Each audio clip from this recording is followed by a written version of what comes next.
Hello friends, welcome to learn computer academy. তো pre-react JS এর যে সিরিজ চলছিল সেই সিরিজের অলমোস্ট আমরা শেষের দিকে।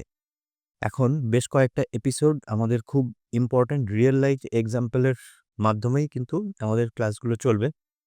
আর এই যে ভিডিওগুলো, এই ভিডিওগুলো খুব মনোযোগ সহকারে দেখবেন, কারণ এগুলোই কিন্তু আমরা যখন রিঅ্যাক্টে কাজ করব তখন এগুলোই বেশি কাজে আসবে।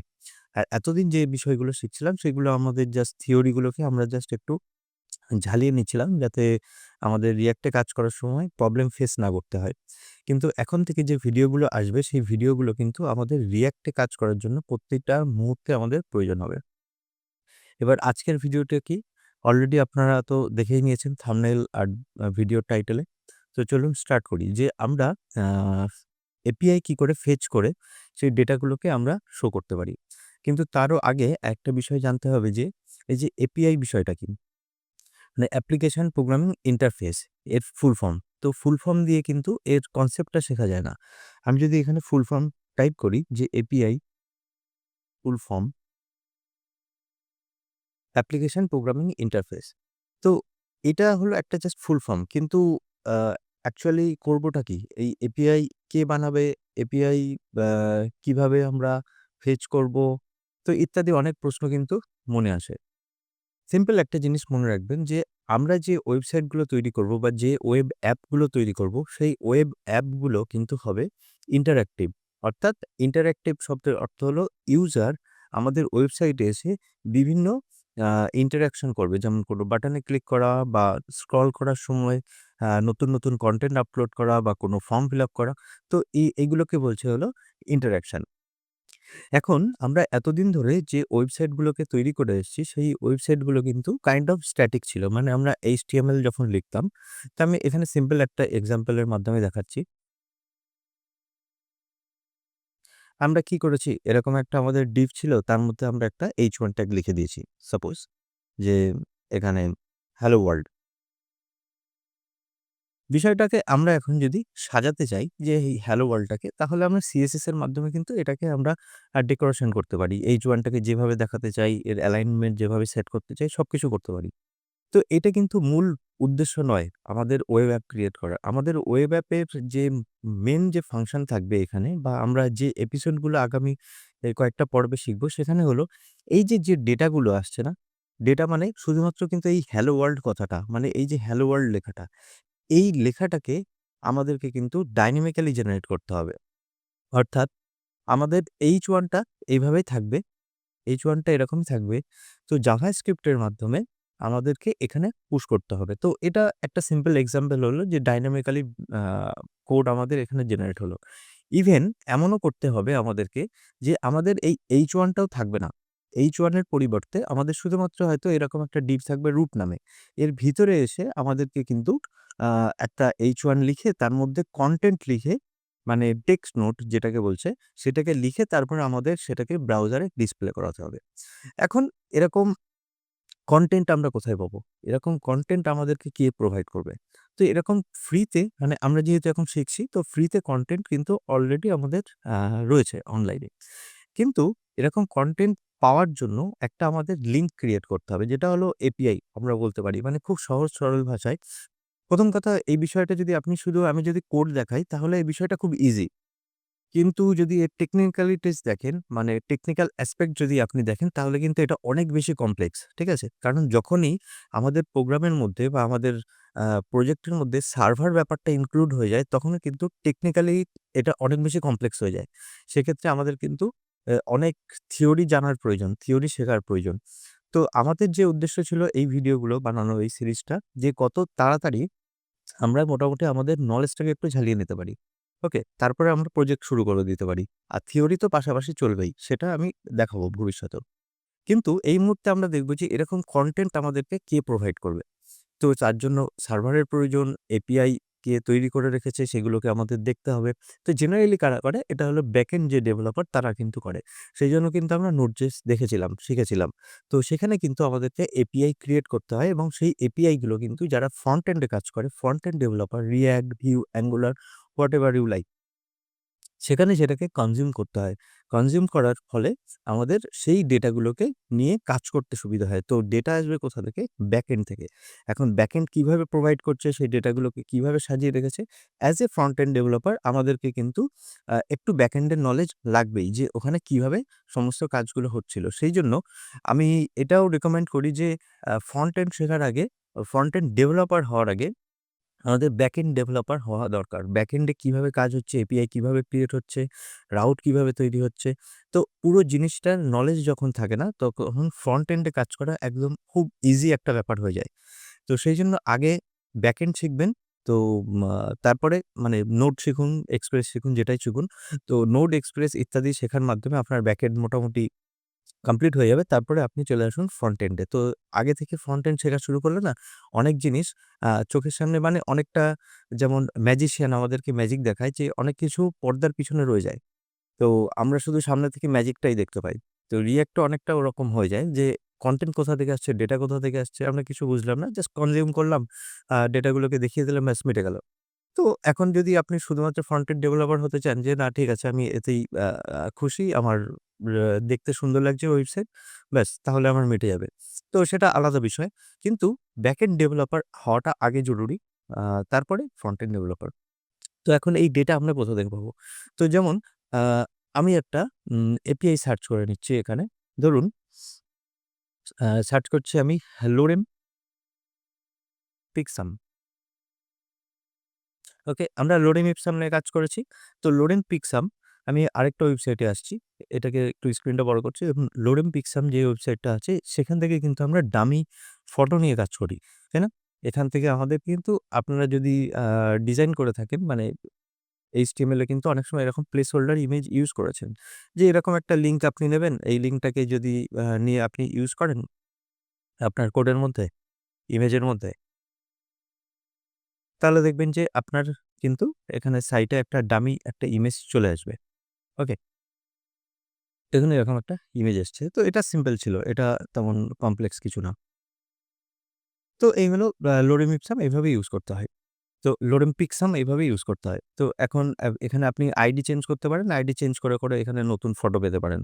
যেমন এখানে আমি দিলাম 250। এটা আপনাদের অনেকেরই জানা আছে। আর যাদের জানা নেই তো তারা এখন জেনে নিলেন যে এরকম কিন্তু আমরা ফটো এনে দেখাতে পারি। এবার এই ওয়েবসাইটটা কি করেছে আমাদের একটু যদি নিচে চলে আসেন তাহলে দেখবেন যে এখানে লিস্ট অফ ইমেজ দিয়েছে। ঠিক আছে? এখানে কিছু একটা লিখে রেখেছে যে get a list of images by using this endpoint.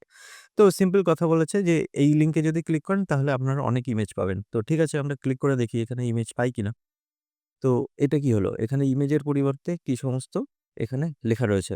তো অনেকটা এটা দেখতে অবজেক্টের মতোই। আবার এখানে আমরা কিন্তু অ্যারেরও সিম্বল দেখতে পাচ্ছি। আমি আরেকটু জুম করছি। দেখুন এখানে একটা অ্যারের সিম্বল দিয়ে স্টার্ট হয়েছে। আর একদম শেষে যদি চলে আসি আমি, এখানে প্রায় 30 ফটোস রয়েছে। দেখুন অ্যারের আরেকটা সিম্বল দিয়ে শেষ হয়েছে। ওকে? তো আমাদের ফটো কোথায় তাহলে? তো এখানে একটা অবজেক্ট দেখতে পাচ্ছি। এরকম এতগুলো অবজেক্ট এরকম পরপর। তো সেকেন্ড ব্র্যাকেট মানেই আমরা জানি যে আমরা অবজেক্ট ক্রিয়েট করেছি। তারপর অবজেক্টের ভিতরে দেখুন যে কি আর ভ্যালু পেয়ার রয়েছে যেমন থাকে। কিন্তু কি ভ্যালু পেয়ারের একটা বৈশিষ্ট্য খেয়াল করুন যে বোথ সাইডে কিন্তু এখানে কোটেশন রয়েছে। খেয়াল করেছেন? যে যেখানে মানে কি যেগুলো রয়েছে সেগুলো কিন্তু সব কোটেশনের মধ্যে আছে। আর ডানদিকে যে ভ্যালুগুলো স্ট্রিং আছে সেগুলোতেও কিন্তু আপনাদের কোটেশন আছে। নাম্বারের ক্ষেত্রে কোটেশনের প্রয়োজন নেই। সেজন্য এখানে লেখা হয়নি। তো এরকম কিছু আছে। এবার এর মধ্যে খেয়াল করে দেখুন যে URL দিয়ে কিছু একটা এখানে রয়েছে। তো এখানে একটা ফটোর কোনো একটা লিঙ্ক রয়েছে। আর ডাউনলোড URL বলে আরেকটা আছে সেটা কিন্তু এই পিক্সামের ফটো। সেটা এখানে দেখতে পাচ্ছেন যে https pixam.photos। তো অ্যাকচুয়ালি লোরেম পিক্সাম যেটা কি করেছে, লোরেম পিক্সাম কিন্তু এই লিঙ্কটাকে ইউজ করতে বলছে। তো ইউজ করলে আমরা তাহলে এই ফটোগুলো পাবো। আর এই ফটোগুলোর সোর্স যদি আমাদের জানতে হয় যে অ্যাকচুয়ালি এরা ফটো কোথা থেকে নিয়েছে, তার জন্য সেই একটা unsplash.com এর কিন্তু একটা লিঙ্ক দিয়ে রেখেছে। Very good. সবকিছু আমরা বুঝলাম। এই ফটোর আ মালিক কে? মানে অথর এখানে লেখা রয়েছে, ফটো সাইজ কি, আইডি কত, সমস্ত কিছু এখানে আছে। কিন্তু বিষয়টা হলো আমরা এটাকে কনজিউম করব কি করে? পাবো কি করে? তো আমরা কি এরকম একটা করে লিঙ্ক এখান থেকে কপি করব? নাকি এই পুরো অ্যারেটাকে নিয়ে চলে যাবো? হ্যাঁ, পুরো অ্যারেটা আমরা কপি করে নিয়ে চলে যেতে পারি। নিয়ে গিয়ে আমরা ওখানে লুপে ঘুরিয়ে সেটাও দেখিয়ে দিতে পারি। কিন্তু আমরা ওয়েব এপিআই ইউজ করব। ঠিক আছে? আমরা এখানে কল করব। এটা হলো কিন্তু কমপ্লিটলি অন্য একটা সার্ভারে রয়েছে pixam.photos। আর আমরা কোথায় রয়েছি? আমরা কিন্তু 127.0.1.1:5500 এটা পোর্ট নাম্বার। আমরা কিন্তু আমাদের HTML এ রয়েছি। আর এই যে সার্ভারটা চলছে এটা কিন্তু লোকাল সার্ভার। আর এই যে লোকাল সার্ভারটা আমি এখান থেকে রান করেছি, সেখানে এই বাটনে ক্লিক করেছি। এখানে থাকে গো লাইভ বলে। তো সেখানে যখন ক্লিক করা হয় তখন এটা আমাদের ডিফল্ট যে ব্রাউজার, সেই ব্রাউজারে আমাদের প্রজেক্টটা ওপেন হয়। আর এখানে VS কোড যেহেতু আমি ইউজ করছি, তো VS কোডের লাইভ সার্ভার যেটা আছে, সেই লাইভ সার্ভার কিন্তু একটা প্লাগইন। তো এই প্লাগইনের মধ্যে আমি যদি এখানে ক্লিক করি যে লাইভ সার্ভার, তো লাইভ সার্ভার লেখার পরে দেখবেন সবচেয়ে মানে আ মানে ফেমাস যেটা যে লাইভ সার্ভারটা সেটা হলো এই যে ঋত্বিক দের। এখানে কিন্তু ইনস্টল করা আছে আমার। সেইজন্য আর ইনস্টল অপশনটা আসছে না। তো এটা কি করে? একটা লাইভ সার্ভার ক্রিয়েট করে Node.js এর মাধ্যমে। ইয়েস, এই যে লাইভ সার্ভার যেটা চলছে সেটা কিন্তু Node.js দিয়ে তৈরি করা। ওকে? তো সেই Node.js কি করে? একটা লোকাল সার্ভার ক্রিয়েট করে। সেই সার্ভারে কিন্তু আমাদের প্রজেক্টটাকে রান করায়। ওকে? তো এই যে প্রজেক্টটা আছে, এই প্রজেক্টটা কিন্তু আমরা যদি চাই যে এই মুহূর্তে যতটুকু আমি ব্রাউজারে দেখতে পাচ্ছি সেটাকে যদি আমরা চাই সেটা কিন্তু আমরা মোবাইলেও আমাদের দেখতে পারি। এট এ টাইম আমাদের ডেস্কটপেও দেখতে পারি, মোবাইলেও দেখতে পারি। তো সেজন্য আমাদের কি হতে হবে? আমাদের কিন্তু একই নেটওয়ার্কের মধ্যে থাকতে হবে। অর্থাৎ আপনার কম্পিউটার বা ল্যাপটপ যে রাউটারের আন্ডারে চলছে, মানে আপনার বাড়িতে যে রাউটারটা রয়েছে, সেই রাউটারের সঙ্গে আ যদি আপনার কম্পিউটার কানেক্টেড থাকে বা ল্যাপটপ কানেক্টেড থাকে, সেই রাউটারের সঙ্গেই কিন্তু আপনার মোবাইলটাও কানেক্ট থাকতে হবে। ওকে? তো সেম নেটওয়ার্কের মধ্যে আপনার থাকতে হবে। এখন বাড়িতে আপনার যে কটা মোবাইল আছে সবকটা মোবাইলেই কিন্তু আপনি দেখতে পারেন। কিন্তু সেক্ষেত্রে প্রত্যেকটা মোবাইল কিন্তু সেই রাউটারের আন্ডারেই থাকতে হবে। ওকে? আপনার যে মোবাইলের যে নেটওয়ার্ক আছে, আপনি যে প্রোভাইডার ইউজ করেন না কেন সেই নেটওয়ার্কটা বন্ধ করে আপনার সেই সেম রাউটারে কিন্তু আপনার কানেক্টেড থাকতে হবে। তারপরে আপনি কিন্তু সেই বিষয়টা দেখতে পাবেন। তো এখান থেকে কিন্তু নেটওয়ার্কের কনসেপ্টটাও আমাদের প্রয়োজন হবে। তো আমি একটা সিম্পল আ এখানে একটা এক্সাম্পল দেখিয়ে দিচ্ছি আপনাদের কিভাবে আপনি অন করতে পারেন আপনার মোবাইলেও এট এ টাইম। তো এখান থেকে লিখুন IP config, IP config, spelling mistake CONFIG, IP config. তো এটা লেখার পরে আপনি এখানে দেখতে পাবেন যে আপনার যে আইপি অ্যাড্রেস যেটা রয়েছে, তো জেনারেলি আপনার ডিফল্ট গেটওয়ে আপনি এরকমই কিছু দেখতে পাবেন। আর আপনার এই যে আইপি ভি4 যেটা দেখছেন সেটা। তো এক্ষেত্রে এই আইডিটা আমি দেখতে পাচ্ছি এখানে আইপি যেটা সেটা দেখতে পাচ্ছি। এটাকে কন্ট্রোল সি দিয়ে কপি করে নিলাম। আর এই যে 127 যেটা দেখছেন সেটাকে এখান থেকে সরিয়ে দিন। সরিয়ে দিয়ে এখানে এটাকে পেস্ট করুন।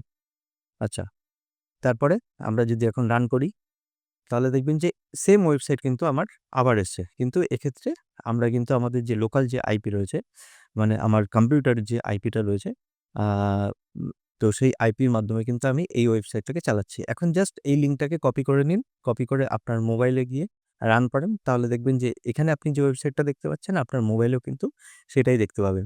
তো এখানে যেমন আছে অ্যাজ ইট ইজ তেমন কিন্তু টাইপ করতে হবে। তো কোনো স্পেলিং মিস্টেক চলবে না। আচ্ছা, এরপরে কি? এখন আমাদের প্রশ্ন হলো যে আমি যে রয়েছি লোকাল সার্ভারে, সেটা তো আমার সার্ভার আমি চালু করেছি। আর আমি যাবো এই সার্ভারে, পিক্সামের সার্ভারে। সেখানে গিয়ে ডেটা নিয়ে আসবো। তো আমার সেইজন্য এই লিঙ্কটে মানে এই লিঙ্কে একটা কিন্তু হিট করতে হবে। একটা রিকোয়েস্ট পাঠাতে হবে। তো এই লিঙ্কটাকে আমি কপি করে নিলাম। কপি করে এখন এখান থেকে রিকোয়েস্ট পাঠাবো কি করে? তো সবার ১ম এ আমি এখানে জাভাস্ক্রিপ্টটাকে কানেক্ট করে নিয়েছি। সেটা আমাদের ১ম থেকেই কানেক্ট করা ছিল। আমি এখানে এক্সট্রা আ একটা কিওয়ার্ড এখানে লিখে রাখলাম যে ডিফার। কারণ আমাদের পরে কিন্তু আ এটা আবার ব্রাউজারে প্রিন্ট করে দেখাতে হবে। আজকের ভিডিওতে আমি শুধুমাত্র কিন্তু আ কনসোল এনে দেখাচ্ছি যে ডেটাগুলো আসছে কিনা। তারপর আমরা পরের ক্লাসে কিন্তু এটাকে ব্রাউজারে প্রিন্ট করে দেখাবো। তো এবার চলে আসি আমি app.js এ। app.js এ আমাদের এসে কি করতে হবে? আমি সিম্পল এটাকে const API বলে লিখে রাখতে পারি। ঠিক আছে? ওকে। এইভাবে এপিআই লিখে রাখলাম। কারণ আমার বারবার এটা যদি প্রয়োজন হয় তো আমি এপিআই লিখব ব্যাস হয়ে যাবে তাহলে। এবার আমাদের শিখতে হবে কেচ। তো ফেচ কিভাবে কাজ করে না করে এই সমস্ত টেকনিক্যালিটিস আমরা পরের ভিডিওতে দেখব। এই ভিডিওতে আমাদের মেইন যে ফোকাসটা থাকবে সেটা আমরা কত তাড়াতাড়ি ডেটা নিয়ে আসতে পারি, ব্যাস সেটাই। তো সিম্পল আপনি এখানে এসে লিখবেন ফেচ, ফেচ লেখার পরে এখানে এপিআইটা পাস করে দেবেন। ব্যাস এতটুকু যদি কাজ করেন তাহলে আপনার কিন্তু প্রায় 50% কাজ কমপ্লিট হয়ে গেছে। এবার কনসোলে এসে তেমন কিছু এই মুহূর্তে দেখতে পাচ্ছেন না। তো তার কারণ হলো আমাদের আরো ২-৩ লাইন এক্সট্রা লিখতে হবে। কারণ ফেচ লিখলেই ডেটা চলে আসে এমন নয়, বা কনসোলও তো করিনি আমরা। তো ফেচে পরে আমাদেরকে কিন্তু এখানে দেন লিখতে হবে। দেন। তো এখন ফেচের পরে দেন কেন লিখছি, বা কেন এইভাবে এত কিছু করতে হচ্ছে, সেগুলো সব আমরা কিন্তু থিওরিতে বুঝবো। ওকে? আর এই দেন কনসেপ্টটা এই মুহূর্তে এইভাবে মনে রাখতে পারেন যে ফেচ যখন করলেন এই এপিআই থেকে, তো আপনি ফেচ মানে কি? গিয়ে নিয়ে আসা কোনো কিছু, তাই না? তো ফেচ করছেন আপনি এই লিঙ্কটাকে, যে আপনি গিয়ে নিয়ে আসছেন। নিয়ে আসার জন্য কিন্তু একটু সময় লাগে। ওকে? তো ডেটা যখন চলে আসবে তারপরে আমরা বলছি যে দেন। আমি শুধুমাত্র এটাকে আপনার জাস্ট একটু মাইন্ডে, আমি চাইছি যে আপনার পুরো জিনিসটাকে যাতে আ স্টোর হয়ে যায় পুরো কনসেপ্টটা, যে কত তাড়াতাড়ি আমি ডেটা নিয়ে চলে আসতে পারি ২-৩ লাইনের মাধ্যমে। তারপরে আমি টেকনিক্যাল জিনিস বুঝবো, এর থিওরি বুঝবো। তো আপনার জাস্ট স্টেপগুলো একটু জাস্ট খেয়াল রাখুন। ওকে? অনেকটা মনে হতে পারে এ তো মুখস্থ করাচ্ছে কোড। হ্যাঁ, এই মুহূর্তে মুখস্থই করুন। পরের ভিডিওতে আমরা সমস্ত থিওরি দেখব। তো এই মুহূর্তে আমাদের কি করতে হবে? ফেচ লেখার পরে এপিআই পাস করতে হবে। তারপরে দেন লিখতে হবে। ডট দেন। দেন লেখার পরে এখানে গিয়ে একটা আপনাকে ফাংশন পাস করতে হবে। ঠিক আছে? এটা হলো কল ব্যাক ফাংশন। তো আমরা এরকম ফাংশন পুরোটা লিখতেও পারি, তাই না? এরকম লিখতেও পারি। এছাড়াও আমরা কিন্তু অ্যারো ফাংশন ইউজ করতে পারি এইভাবে। অ্যারো ফাংশন ইউজ করতে পারি। তো এখন অ্যারো ফাংশনের মধ্যে আমাদের এখানে কি লাগবে? একটা প্যারামিটার লাগবে। তো এখানে আমরা পাবো রেসপন্স। ওকে? আর এই রেসপন্সটাকেই আমাদেরকে কিন্তু জেসন এ কনভার্ট করতে হয়। Response dot Jason. তো এখন জেসন ছাড়াও এখানে অনেক কিছু হতে পারে। যেমন টেক্সট, তারপরে ব্লব, এখানে অনেক কিছু হতে পারে। কিন্তু এই মুহূর্তে আমাদের জেসন দরকার। কেন দরকার? সেগুলো থিওরিতে জানবো। তো জাস্ট সিম্পল আপনি এতটুকু জিনিসই লিখতে পারেন। এবার আমরা জানি যে যখন কোনো কিছু যখন রিটার্ন হয় কোনো একটা মানে ফ্যাট অ্যারো ফাংশন থেকে, তো সেক্ষেত্রে এখানে রিটার্ন কিওয়ার্ড না লিখলেও চলে। সেক্ষেত্রে আমাদের কিন্তু এই ব্র্যাকেটটা দেওয়ার প্রয়োজন নেই। তাহলে দেখবেন যে জিনিসটা কতটা সিম্পল। আর যেহেতু একটাই প্যারামিটার আছে, আমরা এটাও জানি যে একটা প্যারামিটার থাকলে আমাদের কিন্তু এটা দেওয়ারও প্রয়োজন নেই। এখন এতটুকুতে কিন্তু আমাদের পুরোপুরি কনটেন্ট আসবে না। আমাদেরকে আরেকবার এখানে দেন ইউজ করতে হবে। দেন। এখন এর ভিতরে আমরা ডেটাটা পাবো। ওকে? আর এখানে এসে আমরা যদি কনসোল ডট লগ লিখি, কনসোল ডট লগের মধ্যে যদি আমরা এরকম ডেটা লিখে দিই, তাহলে দেখবেন যে এখানে একটা অ্যারে এসছে। লম্বা একটা অ্যারে এসছে। দেখছেন? এখানে আইডি 29 পর্যন্ত। আমরা কিন্তু এই সাইটেও দেখেছিলাম সেই জিনিসটা। এখানেও কিন্তু সেই আইডি যদি একটু খেয়াল করেন তাহলে 29 পর্যন্ত কিন্তু রয়েছে। ওকে? বোঝা গেছে? তাহলে কিন্তু আমরা এই সিম্পল ৩ লাইনের মাধ্যমেই কিন্তু আমরা পুরো ডেটা নিয়ে এখানে চলে আসতে পেরেছি। আর এখানে যেটা এসছে সেটা কিন্তু একটা অ্যারে। ওকে? তো এখানে যদি আমরা একটু টাইপ করি, টাইপ অফ, এখানে দেখুন একটা অবজেক্ট দেখাচ্ছে। obviously তো অ্যারে এটাও একটা অবজেক্ট। তো এই যে ডেটা যেটা এসছে এটা হলো একটা উইদিন, এখানে দেখছেন যে ব্র্যাকেট রয়েছে কিন্তু, তাই না? তো অ্যারের ভিতরে কিন্তু অনেকগুলো অবজেক্ট আছে। সিম্পল। এবার যদি আমরা এটাকে লুপে ঘোরাই তাহলে আমাদের পুরো ডেটা কিন্তু চলে আসবে। তো আমরা কিন্তু কত সহজে মাত্র এই ৩ লাইনের মাধ্যমেই এই ডেটাটাকে নিয়ে চলে আসতে পারলাম। আর এখানে আমি আরেকটা সিম্পল জিনিস দেখিয়ে রাখতে চাইছি যে, যদি কোনো কারণে ডেটা না আসে, নেটওয়ার্ক প্রবলেম থাকে, বা আ হয়তো সার্ভারের প্রবলেম আছে, যেকোনো ইস্যু হতেই পারে। তো সেক্ষেত্রে হয়তো আমি এই লিঙ্কটাকে ভুল লিখেছি। তো সেক্ষেত্রে কি হবে? obviously ডেটা আসবে না। তো সেই ডেটা যদি না আসে সেটাকেও ধরা যায় যে কি টাইপের এরর হয়েছে বা কিছু, আমরা এখানে ক্যাচ লিখতে পারি। ওকে? তো আমাদের কি করতে হচ্ছে? ২ বার দেন ইউজ করতে হচ্ছে, তারপরে ক্যাচ ইউজ করতে হচ্ছে। তো এখন এই 2 টাইমস দেন কেন ইউজ করতে হচ্ছে, বা একবারে কেন আসছে না? তো এই প্রত্যেকটা জিনিস থিওরিতে আমরা শিখব, অবশ্যই শিখব। কিন্তু আজকের ভিডিওতে নয় সেটা। আমাদের মেইন উদ্দেশ্য ছিল কত তাড়াতাড়ি ডেটা নিয়ে আসতে পারি আর কত তাড়াতাড়ি আমরা ব্রাউজারে সেটা দেখিয়ে দিতে পারি। তো খুব সহজেই আমাদের এই লিঙ্কের মাধ্যমে কিন্তু আমরা ডেটা নিয়ে চলে আসতে পেরেছি। এখন বিষয় হলো এই ডেটাতে যদি কোনো রকম প্রবলেম থাকে, লিঙ্কে যদি কোনো প্রবলেম থাকে বা সার্ভারের প্রবলেম থাকে, তাহলে সেটাকে আমরা কিভাবে এরর হিসাবে দেখাবো। তো আমরা এখানে আরেকটা অ্যারো ইউজ করছি console.log। এখানে আমরা লিখে দিলাম যে সাপোজ ব্যাকটিক দিয়ে লিখে দিলাম সামথিং ওয়েন্ট রং, আর এখানে এরর। ব্যাস, এতটুকু এখানে লিখে দিলাম।